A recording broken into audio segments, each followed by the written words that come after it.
একজন বিলিয়নিয়ার, যার এয়ারলাইন্স উড়ত আকাশে, পার্টি হতো ইয়াটের উপরে, কিন্তু তার নাম এখন ভারতের সবচেয়ে বড় ঋণ খেলাপিদের তালিকায়।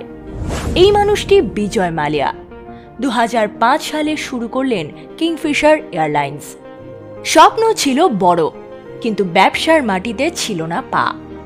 17টি ব্যাংক থেকে তিনি নিলেন প্রায় 9,000 কোটি টাকার ঋণ। কথা ছিল এয়ারলাইন্স চালাবেন, কিন্তু টাকা গেল বিলাসিতায়, বিদেশি সম্পত্তিতে, পার্টিতে। 2012তে কিংফিশার বন্ধ, ব্যাংকগুলো টাকা ফেরত চাইছে। মালিয়া বলেন, আছে টাকা কিন্তু দেব না। আর 2016 সালে তিনি চুপি চুপি পালালেন লন্ডনে। দেশের সবচেয়ে বড় ব্যাংক চোর হয়েও বললেন, আমি রাজনীতির শিকার। আজ তার নামে মামলা চলছে ভারতের আদালতে। তিনি ঘোষিত ফিউজিটিভ ইকোনমিক অফেন্ডার। ভারত তাকে ফেরাতে চাইছে, আর তিনি সময় কাটাচ্ছেন বিলাসবহুল ভিলায়। একটা এয়ারলাইন্স পড়ে গেল, হাজারো কর্মীর রাস্তায়, আর এক রাজকুমার বিদেশে বসে লিখছেন তার নির্দোষ কবিতা।